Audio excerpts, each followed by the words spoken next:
Hola and welcome back to Benidorm and Beyond, my original YouTube channel since 2020. Brought to you by me, an English woman who's lived right here in the resort for well over 20 years and whose aim is to bring you fun, interesting and informative regular vlogs about your favourite tourist city. So let's crack on with our walk in the glorious Spanish sunshine. Today I'm taking you for a mid-morning walk along a section of Calle Gerona, also known much better as the Strip, which is situated in the new town area. Absolutely chock-a-block with bars, shops and businesses. There's plenty to pack in, so let's get started. We began outside the local branch of the Tourist Info Office, which sits directly opposite the Hotel Flash and in front of the Hotel Villa de Benidorm, and where you can find leaflets of upcoming events in the town, with a state or tourist police office sitting next door who offer assistance to foreign tourists in need of help and which is staffed by the local and national police service. Carrying on, we then walk by a small but colourful children's play area, and then we enter the main section of the Strip as most holiday makers know it. Here we pass the pirate ship-shaped cabaret bar of the Morgan Tavern, which is better known to some as Neptune's bar from the award-winning hit ITV comedy series Benidorm, and which is now practically a Benidorm institution. Doors open at 6:30 p.m. nightly, with the music act starting at 7 p.m, and the non-stop entertainment carries on through until gone 3 in the morning.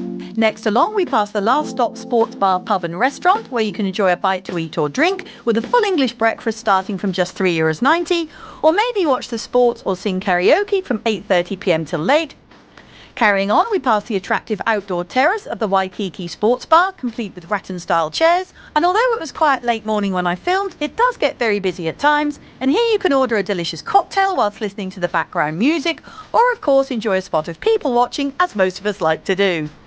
We then walk by an alley that leads to some of the resort's most popular cabaret venues, such as Valentine's and the recently fully refurbished Talk of the Coast, before coming to the Hotel Riudor, which is part of the Med Playa group. Built in 1970 and with 168 rooms over its 8 floors, it was fully renovated just a couple of years ago, and this raised the hotel's standard from their previous 3-star rating to their current 4. With a light, airy lobby area with modern surf furnishings and plenty of room outside for parking and charging mobility scooters, it's currently ranked 61st out of the 172 hotels listed in Benidorm on TripAdvisor, with a guest rating of 4 out of 5, putting it in the very good category based on 2,000 reviews. On the opposite side of the road, we see the twin buildings of the Hotels Ambassador Playa 1 and 2 and their iconic pink balconies, with both blocks showing the same swimming pools and sunbathing and outdoor entertainment areas, and this pair always rate highly with British and Irish tourists who like to be right in the heart of the vibrant downtown nightlife that Benidorm is so rightly renowned for. We then walk past the Times Square corner bar, where you can eat, drink and watch the sports, noting the alley alongside it that leads to the famous karaoke bar The Black Chicken and the Palladium Cabaret venue amongst others, and then the large open-air premises of John and Joseph's Cafe Bar, which despite its somewhat bar-like reputation, i.e. you either love it or hate it, still seems to do very well by day or by night. We then pass the Wild Duck Bar, which has live music from 4 p.m, along with all the sports shown on its 12 screens, both inside and out. And then we walk by the takeaway fast food kiosk of The One, which opens up in the evenings to tempt in hungry revellers. Next up is the Ecomart supermarket, which is no more than a large mini-mart to be honest, but handy enough for passers-by I guess. And then the Why Not Karaoke Bar, owned by Tad from Castleford, who also owns the popular Yorkshire Pride pubs in the resort, which currently opens at 7 o'clock nightly.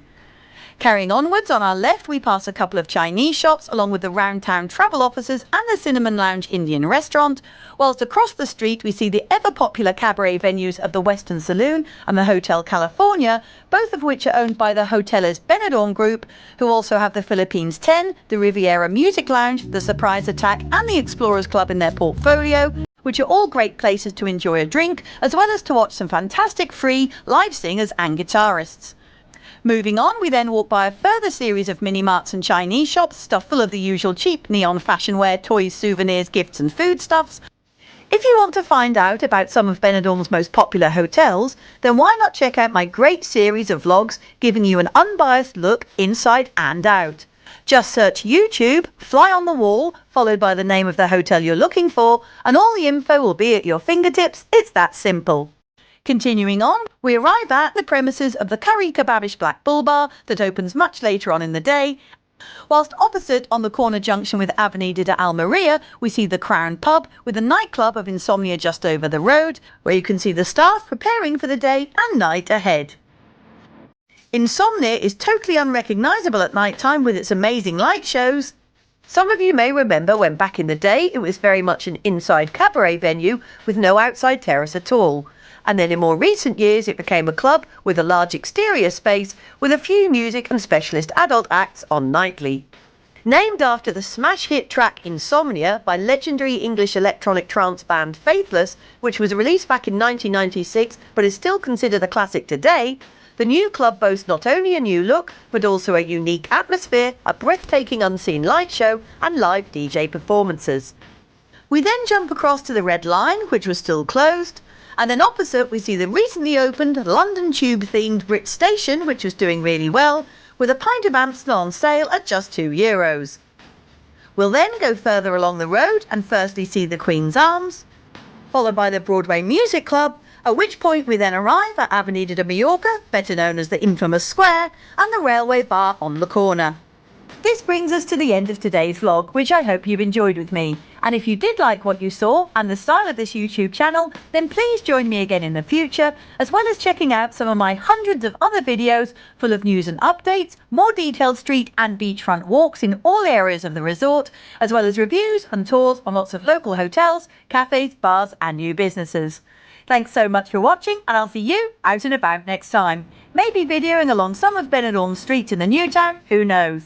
Bye for now, take care and catch you again soon. Cheers!